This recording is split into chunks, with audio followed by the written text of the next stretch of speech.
ଷଷ୍ଠ ଅଧ୍ୟାୟ ପଦ୍ମା ଦେବୀର ଖେଦ ଓ ବିମଳା ଦାସୀର ସାନ୍ତ୍ୱନା। ଶ୍ରୀ ଶୁକ ଉବାଚ। କହୁଛନ୍ତି ଶୁକ ପକ୍ଷୀ ଶ୍ରୀକଳ୍କୀଙ୍କ ଆଗେ, ଭାଳନ୍ତି ଶ୍ରୀ ପଦ୍ମା ଦେବୀ ସଖୀ ଜନ ସଙ୍ଗେ। ପ୍ରିୟ ସଖୀ ବିମଳାର ବଦନକୁ ଚାହିଁ, କହନ୍ତି କରୁଣ ସ୍ୱରେ ପଦ୍ମା ଶଶୀ ମୋହି। ପଦ୍ମା ଉବାଚ। କି କହିବି ବିମଳେ ଗ ମୁଁ ହତଭାଗିନୀ, ପ୍ରଭୁଙ୍କ ଚରଣ କାହୁଁ ପାଇବି ସଜନୀ। ଭାଗ୍ୟ ଯାହା ଅଛି ତାହା ନୁହେଁ କେବେ ଆନ, ବିପ୍ରଙ୍କ ମୁଖରୁ ମୁହିଁ ଶୁଣିଛି ପୁରାଣ। ତ୍ରେତା ଯୁଗେ ରାମ ରୂପେ ପ୍ରଭୁ ହେଲେ ଜାତ, ରାଜେ ରାଜା ହେବା ଦିନ କଲେ ମୁନି ବ୍ରତ। ଜନକ ମୁନିର ଝିଅ ସୀତା ଠାକୁରାଣୀ, ବନେ ବାସ କଲେ ରାମ ତାଙ୍କୁ ସଙ୍ଗେ ଘେନି।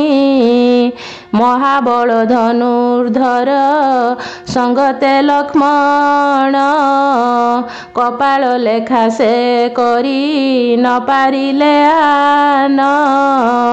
ସୁନାର ମୃଗକୁ ଗଲେ ମାରିବା ନିମନ୍ତେ, ବନ୍ଦୀରେ ରହିଲେ ସୀତା ଅଶୋକ ବନସ୍ତେ।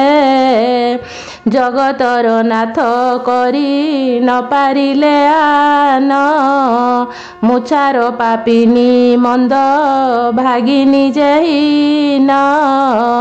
ବୃଥାରେ ଆତ୍ମାକୁ ଦଗ୍ଧ କଲି ଘୋର ତପେ, ବର ଦେଇ ହର ଉମା ଗଲେ ଯେ ସ୍ୱରୂପେ। ଦେଖିଛ ତ ତୁମ୍ଭେ ସବୁ ଶୁଣିଛ ତ ପୁଣି, ଯାହା ଯାହା କହିଗଲେ ଦେବ ଶୂଳପାଣି। ଉଷର ଭୂମିରେ ବୀଜ ନୁହେଁ ଯେହ୍ନେ ଗଜା, ତେସନ ବିଫଳ ହେଲା ମୋର ଶିବ ପୂଜା। ମୋ ପାଇଁ ମୋ ପିତା ମାତା କେତେ ଦୁଃଖ ସହି, ସ୍ୱୟଂବର କଲେ ଲକ୍ଷେ ରାଜାଙ୍କୁ ଅଣାଇ। ବିପରୀତ କଥା ସଖୀ କହିବାକୁ ଲାଜ, ଦେଖିଲ ତ ସ୍ତ୍ରୀ ହେଲେ ପୁରୁଷ ସମାଜ। ଧିକ ଧିକ ମୋର ଏହି ସ୍ତ୍ରୀ ଜନ୍ମ ଗୋଟା, ଭାଗ୍ୟରେ କି ଅଛି ଆଉ ହେବ ଇ କୂଳଟା। ମୂଳ ନ ଉଦ୍ଧାରି ଏବେ ବୁଡ଼ାଇଲି କୂଳ, ହେଲି ସିନା ନିନ୍ଦା ପାପେ ଅପବାଦ ମୂଳ। ମୋ ଯୋଗୁ ମୋ ପିତା ମାତା ନିନ୍ଦାର ଭାଜନ, ଲାଜେ ଟେକି ନ ପାରନ୍ତି ଊର୍ଦ୍ଧ୍ୱକୁ ବଦନ। ଧିକ ଧିକ ଏ ନିର୍ଲଜ ପ୍ରାଣେ ନାହିଁ ଆଶା, ଯେବେ ସେ ପ୍ରଭୁ ନହିବେ ମୋହର ଭରସା। ସତ୍ୟ ସତ୍ୟ ସତ୍ୟ ସଖୀ ତିନିବାର ସତ୍ୟ, ଜଗତର ନାଥ ଯେବେ ନହିବେ ମୋ କାନ୍ତ। ଏ ପାପ ଜୀବନ ଆଉ ନ ରଖିବି କ୍ଷଣେ, ପୁରୁଷ ନହିବେ ଯେବେ ଏହି ରାଜା ଗଣେ। ଲାଗିବ ପ୍ରଭୁଙ୍କୁ ନିଶ୍ଚେ ମୋର ହତ୍ୟା ଦୋଷ, ଶଶା ଯେହ୍ନେ ମଲା କରି ଚନ୍ଦ୍ରମାକୁ ଆସ।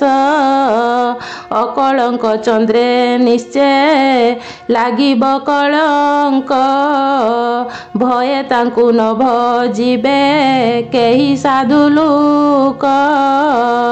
বলিবে নির্দয় হেলে দয়ালু ঠাকুর ଆମ୍ବ ଦୁଃଖ ଜଣାଇବା ଆଉ କାଗର ସେହି ତ ଦେବାଧିଦେବ ରାଜଶିରୋମଣି ମୁହିଁ ତ ଛାର ମାନବୀ କଳଙ୍କିତ ପ୍ରାଣୀ ଆଶା କରେ ଧରିବାକୁ ଆକାଶ କୁସୁମ ଭୋଳରେ ଅଗାଧ ସିନ୍ଧୁ ତରିବାକୁ ମନ ପବନକୁ ଧରିବାକୁ ବଢ଼ାଉଛି ହସ୍ତ ଶୂନ୍ୟ କି ହୁଇ ସଖୀ କାରକର ଗତ ରୂପବର୍ଣ୍ଣ ଚିହ୍ନ ରେଖା ଯାହାର ଗନାହିଁ ସେ ଅପୂର୍ବ ପ୍ରଭୁ ଆମ୍ଭେ ପାଇବା ଗ କାହିଁ କେବଳ ଭରସା ମାତ୍ର ଶୁଣିଛି ପୁରାଣେ ରୂପବନ୍ତ ହୁଅନ୍ତି ଯେ ସାଧୁ ନିସ୍ତାରଣେ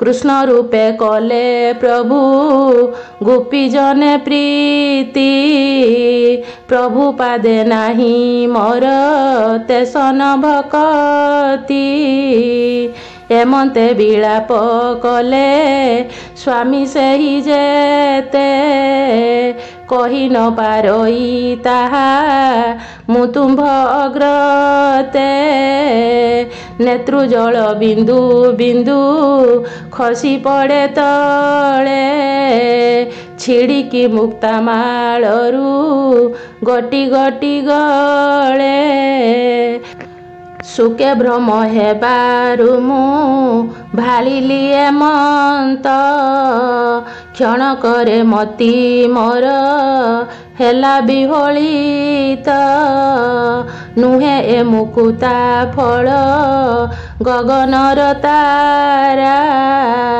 ଗଡ଼ିଲା ମୋ ନୟନରୁ ଅଶ୍ରୁ ଜଳ ଧାରା ସଖୀର ଏ ଦଶା ଦେଖି କହଇ ବିମଳା ବୃଥା କିମ୍ପା ସୁଖ କରୁ ତୁ ନବବାଳା ଜ୍ୟୋତ୍ସ୍ନାକୁ ଚନ୍ଦ୍ରମା ଛାଡ଼ି ନ ପାରଇ ରହି ପ୍ରକୃତି କି କାହିଁ ଛାଡ଼ି ପାରଇ ଗଦେହି ଗାୟତ୍ରୀ କି ବେଦ ଜହ୍ନେ ପାର୍ବତୀ କି ହର ସାବିତ୍ରୀ କି ବ୍ରହ୍ମା ଜହ୍ନେ ମାୟାକୁ ଈଶ୍ୱର ତେସନ ତୁମ୍ଭଙ୍କୁ ଛାଡ଼ି ପାରିବେ କି ରହି ସାକ୍ଷାତ କମଳା ତୁମ୍ଭେ ଅଟ ମହାଦେଇ ପଦ୍ମିନୀ କି ଭ୍ରମେ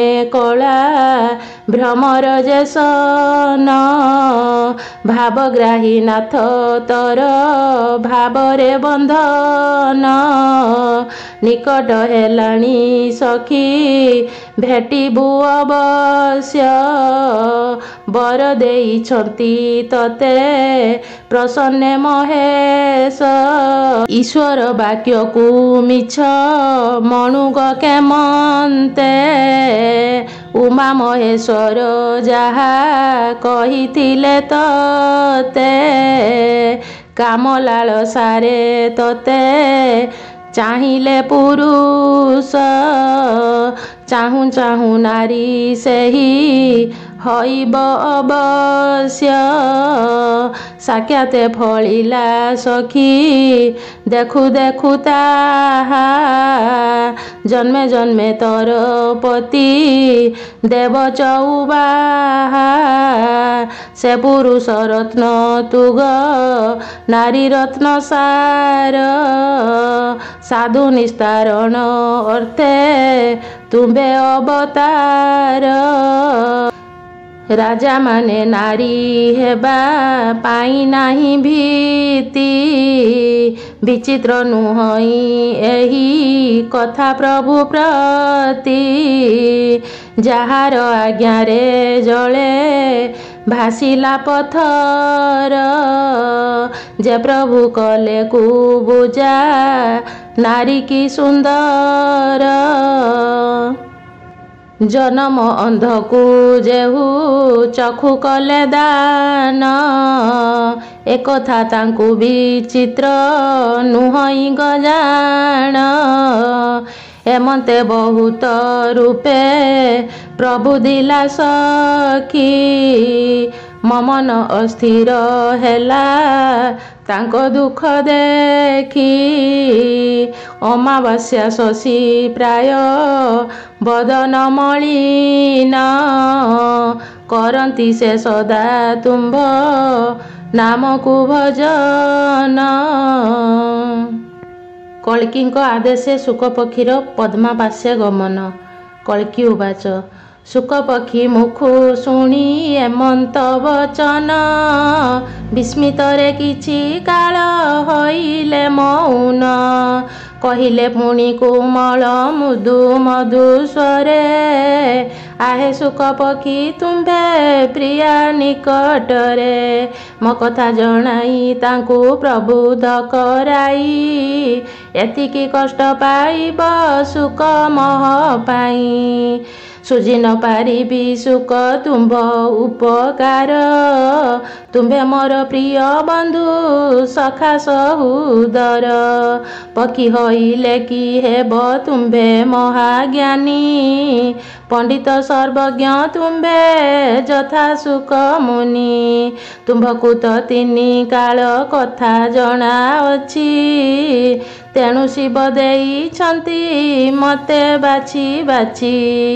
ତୁମ୍ଭେ ମଧ୍ୟସ୍ଥପଣର ଯୋଗ୍ୟ ପକ୍ଷୀ ବର, ହଂସ ପକ୍ଷୀ ଥିଲେ ଯେହ୍ନେ ନଳ ରାଜାଙ୍କର। ନଳ ଦମୟନ୍ତୀ ଭେଟ କରାଇଲା ପରି, ଜାଣତ ତୁମ୍ଭେ କଥାର ଚାତୁରୀ ମାଧୁରୀ। ଯୁଗେ ଯୁଗେ ସେ ମୋ ପ୍ରିୟା ମୁଁ ତାହାର ଭର୍ତ୍ତା, ପଦ୍ମାକୁ କହିବ ତୁମ୍ଭେ ବୁଝାଇ ଏ କଥା। କଳ୍କୀ ରୂପୀ ବିଷ୍ଣୁଙ୍କର କଥା ଶୁଣି ଶୁକ, ସିଂହଳକୁ ଯିବା ପାଇଁ ହଇଲା ଉତ୍ସୁକ। ପ୍ରଭୁଙ୍କ ଚରଣେ ନମି ଆନନ୍ଦ ମନରେ, ଚାହୁଁ ଚାହୁଁ ଉଡ଼ିଗଲା ଗଗନ ମାର୍ଗରେ।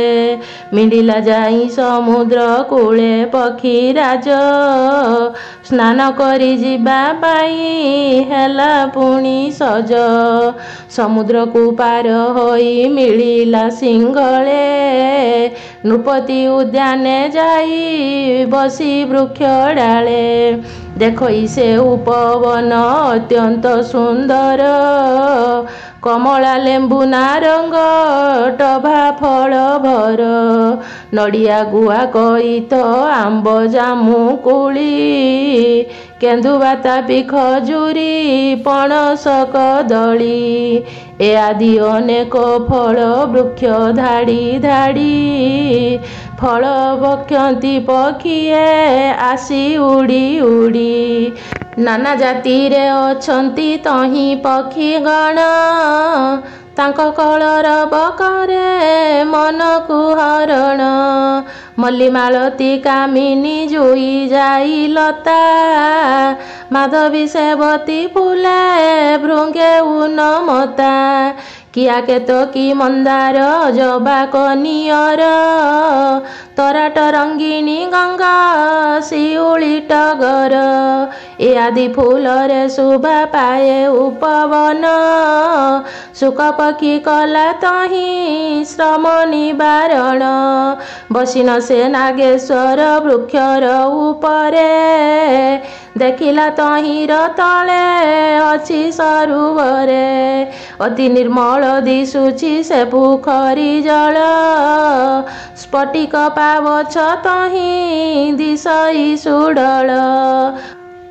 ଅତି ଶୋଭା ପାଉଅଛି ତହିଁ ଦୀପଦଣ୍ଡୀ, ନାନା ଜାତି ପଦ୍ମ କଇଁ ଫୁଲେ ହୋଇ ମଣ୍ଡି। ଖେଳୁଛନ୍ତି ହଂସ ହଂସୀ ଜଳେ କୁତୁହଳେ, ସ୍ନାନ ଅର୍ଥେ ପଦ୍ମା ଦେବୀ ବିଜେ ସଖୀ ମେଳେ। ଶୁକ ପକ୍ଷୀ ପରେ ଦୃଷ୍ଟି ପଡ଼ିଲା ତାଙ୍କର, ବୋଇଲେ ଗ ଦେଖ ଦେଖ ପକ୍ଷୀ କି ସୁନ୍ଦର। ଧରିବା ଚାଲ ଅପୂର୍ବ ଏ ଶୁକ ପକ୍ଷୀ କି, ଯତ୍ନେ ପାଳିବା ଏହାକୁ ଧନ ପ୍ରାଣ ବିକି। ଚିତ୍ରିତ କରିଛି ଧାତା ଏହାକୁ କେମନ୍ତେ, ଏମନ୍ତ ଶୁକ ପକ୍ଷୀ ଗ ଦେଖା ନାହିଁ ନେତ୍ରେ। ତୁମ୍ଭେ ଅବା ଦେଖିଥିବ ମୁଁ ତ ଦେଖି ନାହିଁ, ତେଣୁ ଶରଧା ମୋହର ବଳି ଅଛି ତହିଁ। ବିମଳା ବୋଇଲା ସଖୀ ଏ ଅତି ସୁନ୍ଦର, ସୁବର୍ଣ୍ଣରେ ଗଠିତ କି ଚଞ୍ଚୁଗ ଏହାର। ପକ୍ଷୀ ହୀରା ନୀଳା ଆଦି ରତ୍ନେ ବିନିର୍ମିତ, ସଖୀଗ ନଖ ଏହାର ମୁକ୍ତାରେ ଗଠିତ। ଭାଗ୍ୟ ଥିଲେ ଏ ପକ୍ଷୀ କି ପାରିବାଗ ଧରି, ଧରି ପାରିଲେ ପାଇବା ନିଶ୍ଚୟ ଚକ୍ରଧାରୀ। ଶୁକ ପକ୍ଷୀ ନୁହେଁ ଏହି ମାୟାବୀ ବିହଗ, ଏମନ୍ତ କହି ବଢ଼ାଇ ଦିଅନ୍ତେ କର ଯୁଗ। ଶୁକ ପଦ୍ମା ସମ୍ବାଦ ଶ୍ରୀ ଶୁକ ଉବାଚ, ପଦ୍ମାକୁ ଦେଖିନ ଶୁକ ଆନନ୍ଦ ମନରେ, କହିଲେ ଅମୃତ ତୁଲ୍ୟ ବାକ୍ୟ ସୁମଧୁରେ। ଆମ୍ଭେ ପକ୍ଷୀ ଜାତି ବନେ ଖାଉ ଫଳ ମୂଳ, ରାମ ନାମ ମନ୍ତ୍ର ଗୋଟା ଆମ୍ଭର ଯେ ମୂଳ। ରାମ ଏବେ ନିଅକ୍ଷର ଘୁଷୁଥାଉ ନୀତି, ତଦପରେ କୃଷ୍ଣ ନାମ ବୁଲୁ ଦିବା ରାତି। ଶ୍ରୀରାଧା ଗୋବିନ୍ଦ କହି କରୁ ଆମ୍ଭେ ନୃତ୍ୟ, ତୁମ୍ଭର କିଛି ଅନିଷ୍ଟ ନ କଲୁ ଗ ମାତ। ତୁମ୍ଭେ ରାଜାର ନନ୍ଦିନୀ ସର୍ବସୁଲକ୍ଷଣୀ, ତୁମ୍ଭ ରୂପକୁ ଉପମା କି ଦେବା ଶୁଶ୍ରୁଣି।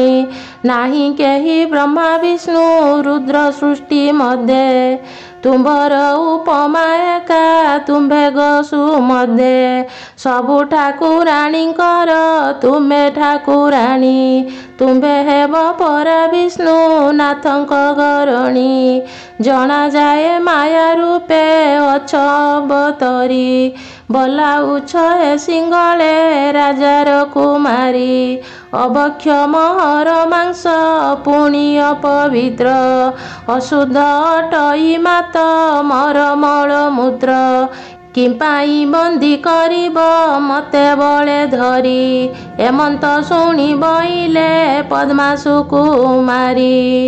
ପଦ୍ମା ଉବାଚ, ପକ୍ଷୀ ନୁହଁ ତୁମ୍ଭେ ନିଶ୍ଚେ ମାୟା ଅବତାର, ଜ୍ଞାନୀ ବିଜ୍ଞ ଜନ ପ୍ରାୟ ବଚନ ତୁମ୍ଭର। ତୁମ୍ଭ ପ୍ରାୟ ଶୁକ ପକ୍ଷୀ ଦେଖି ନାହୁଁ କାହିଁ, ଶରଧା ବଳିଛି ମର ଧରି ରଖିବଇ। ସୁନ୍ଦର ବା ଅସୁନ୍ଦର ହେଉ ସେହି ପ୍ରାଣୀ, ପବିତ୍ର ବା ଅପବିତ୍ର କିଛି ହିଁ ନ ମାନି। ଆବର କହୁଛି ଶୁଣ ଆହେ ପକ୍ଷୀବର, ପ୍ରଭୁ ନାମ ଜପ ଯେଣୁ ପବିତ୍ର ଶରୀର। ତୁମ୍ଭଠାରୁ ଶୁଣି ମୁଁ ଯେ ପବିତ୍ର ହୋଇବି, ତେଣୁ ମୁଁ ତୁମ୍ଭକୁ ଧରି ବନ୍ଦୀରେ ରଖିବି। ଗୁଣବନ୍ତର ଦୋଷକୁ ନ ଧରନ୍ତି ଜନେ, ଶ୍ୱାନର ଗୁଣ ଥିବାରୁ ବସଇ ଆସନେ। ଚନ୍ଦ୍ରମା ଅଙ୍କେ କଳଙ୍କ ବାଛନ୍ତି କି କେହି, ତୁମ୍ଭେ ଯହିଁ ବନ୍ଦୀ ପ୍ରଭୁ ବନ୍ଦୀ ହେବେ ତହିଁ। ଶୁକ ଉବାଚ, ପଦ୍ମାର ମୁଖୁ ଏମନ୍ତ ଶୁଣି ବଲେ ସୁକ ମୁହିଁ ପକ୍ଷୀ ଛାର ତୁମ୍ଭେ ଅଟ ବଡ଼ ଲୋକ ଛଟ ଗୋଟା ପଦ୍ମ ଫୁଲେ ଗଠିତ ଶରୀର ମୁଖ ନେତ୍ର ନାଭିକର ସୌରଭ ପୟର ଏଣୁ ତୁମ୍ଭେ ମହାଲକ୍ଷ୍ମୀ ଅଟ ଠାକୁରାଣୀ ପୁରାଣେ ଶୁଣିଛ ବନ୍ଦୀ ଶ୍ରୀରାମ ଘରଣୀ ଅଶୋକ ବନେ ଭେଟିଲା ତାଙ୍କୁ ହନୁମାନ ମନୁଷ୍ୟ ଭାଷାରେ ବୋଧି କହିଲା କେଶନ କହନ୍ତି ତ ଶୁକ ପକ୍ଷୀ ମାତ୍ରେ ନରବାଣୀ ଏଥିରେ କି ଅସମ୍ଭବ ହେଲା ଠାକୁରାଣୀ। ପଦ୍ମା ଉବାଚ ପଦ୍ମା ବଇଲେ ସେ ହନୁ ରୁଦ୍ର ଅବତାରୀ ପଣ୍ଡିତ ବୁଦ୍ଧିମନ୍ତ ସେ ପର ଉପକାରୀ ସେ ଯେ ସନ କରାଇଲା ରାମ ସୀତା ଭେଟ ତେମନ୍ତେ ତୁମ୍ଭେ ଆମ୍ଭର ହରିବ ଏ କଷ୍ଟ ଶୁକ ଉବାଚ ଏମନ୍ତ ଶୁଣି ବଲଇ ଶୁକ ଧୀରେ ଧୀରେ କି ଉପକାର କରିବି ରହିଲେ ବନ୍ଦିରେ। ପଦ୍ମା ଉବାଚ ଆନନ୍ଦ ମନେ ବଇଲେ ପଦ୍ମା ଶଶୀ ମୁଖୀ ମୋର ବାକ୍ୟ ବିଷ୍ଣୁ ଲୋକେ ଯାଅ ଉଡ଼ି ପକ୍ଷୀ ଜଣାଇବ ମୋର ଦୁଃଖ ପ୍ରଭୁଙ୍କ ଅଗ୍ରତେ ଏ ଦାସୀକି ଛାଡ଼ି କିମ୍ପା ରହିଲେ ନିଶ୍ଚିନ୍ତେ। ଶୁକ ଉବାଚ ଯୁଗେ ଯୁଗେ ମୁଁ ତୁମ୍ଭର ଭୃତ୍ୟ ଆଗମାତ ଦେବଦାନବ ମାନବ ସଭାରେ ପୂଜିତ କାହାରିକି ଭୟ ନାହିଁ ତୁମ୍ଭ ପରସାଦେ ଇଚ୍ଛାରେ ଭ୍ରମଇ କାହିଁ ନ ପଡ଼େ ପ୍ରମାଦେ ଗଗନ ମାର୍ଗରେ ସଦା ଗମନ ମହର ଉଡ଼ି ଉଡ଼ି ଆସିଲିନି ମୁଁ ବହୁତ ଦୂର ବିଶ୍ରାମିଲି ଏଥି ତୁମ୍ଭ ଦର୍ଶନ ଲାଳସେ ଦେଖିଲି ତୁମ୍ଭକୁ ମାତ ଏ ମଳିନ ବେଶେ ଶୁଖିଲା ଦିଶୁଛି ମୁଖ ଦେହ ତୀକ୍ଷୀଣ କହ କହ ମାତ ମତେ ଚିନ୍ତାର କାରଣ।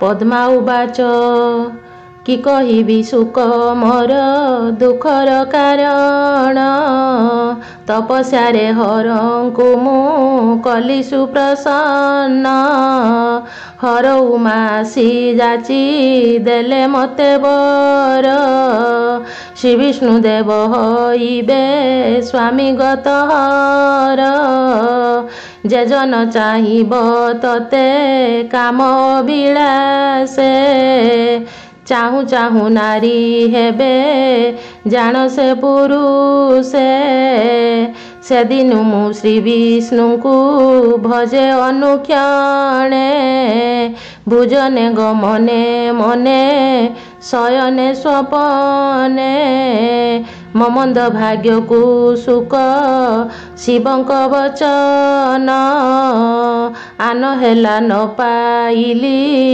ବିଷ୍ଣୁ ଦର୍ଶନ ଯୁବତୀ ହେବାର ଦେଖି ମୋର ପିତା ମାତା ମୋହ ପାଇଁ ରାତି ଦିନ କଲେ ନାନା ଚିନ୍ତା ଲକ୍ଷେ ରାଜା ବରି ଆଣି କଲେ ଏତେ ଠୁଳ ବିଧ୍ୱଂସିଲେ ଧନ ରତ୍ନ ଭଣ୍ଡାର ସକଳ ରୂପ ଦେଖି କାମେ ଭୋଳ ହେଲେ ରାଜା ଗଣ ଚାହୁଁ ଚାହୁଁ କଲେ ନାରୀ ରୂପକୁ ଧାରଣ ଲଜ୍ଜାରେ ନ ଗଲେ କେହି ଆପଣା ଦେଶକୁ ଏ ସିଂହଳ ଦ୍ୱୀପେ ରହି ପୂଜନ୍ତି ଶିବଙ୍କୁ ମତେ ଖଟିଛନ୍ତି କେହି ପରିବାରି ପଣେ ତାହାଙ୍କୁ ଦୁଃଖରେ ଦେଖି ମୁହିଁ ଅନୁକ୍ଷଣେ କି ବୁଦ୍ଧି କରିବି ସୁଖ ବୁଦ୍ଧି ଦିଶୁନାହିଁ ଚଉଦିଗ ଅନ୍ଧକାର ଅନର ରୁଚଇ କେମନ୍ତେ ପାଇବି ମୁହିଁ ପ୍ରଭୁଙ୍କର ଭେଟ ମୁମୂର୍ଷୁ ପରାଏ ଯିବ ହୁଏ ଛଟପଟ ତୁମ୍ଭେ ତ ସର୍ବଜ୍ଞ ପ୍ରାଣୀ ପର ଉପକାରୀ ତୁମ୍ଭକୁ ମୁଁ ଅତି ପ୍ରିୟ ଜନ ବୁଝିପାରି ମୋହର ଦୁଃଖରେ ଦୁଃଖୀ ହଇବ ନିଶ୍ଚୟ ମୋ ଦୁଃଖରେ ଦୁଃଖୀ ହେଲେ ଚିତ୍ତ ହେବ ଥୟ ତୁମ୍ଭେ ବୁଦ୍ଧିମନ୍ତ ଜନ ବୁଦ୍ଧି ଦେବ କହି କି ଉପାୟ ଭେଟିବି ମୁଁ ପ୍ରଭୁ ଭାବଗ୍ରାହୀ। ଶୁକ ପକ୍ଷୀ ଉବାଚ ଶୁକ ବୋଲେ ମନୁ ଚିନ୍ତା କର ଦୂର ମାତ ଅଳପ ଦିନେ ଭେଟିବ ଦେବ ଜଗନ୍ନାଥ ମିଥ୍ୟା କି ହୁଅଇ କେବେ ଈଶ୍ୱର ବଚନ ଯେମନ୍ତେ ପାଇବ ତାହା ଶୁଣ ଦେଇ ମନ ଶିବ କହିଛନ୍ତି ଯାହା ପାଶୁରିଛ ତାହା ତୁମ୍ଭ ନାହା ଭାବଗ୍ରାହୀ ନାଥ ଚଉବାହା କରି ନାହ ମାତ ବିଷ୍ଣୁ ପୂଜା ବିଧି ମତେ ପ୍ରଭୁଙ୍କ ସାକ୍ଷାତ ତୁମ୍ଭେ ପାଇବ କେମନ୍ତେ ଯେ ବିଧିରେ ବିଷ୍ଣୁ ପୂଜା କରିଥିଲେ ହର ତହିଁର ବିଧି ବିଧାନ କହ ମୋ ଆଗର ଏମନ୍ତ କହି ସେ ସୁକ ହଇଲେ ମୌନ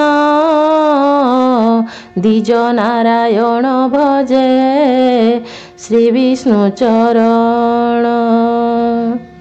इति श्री कल्की पुराणेनु भागवते भविष्ये शुक पद्मा संवादे नाम 6 अध्याय।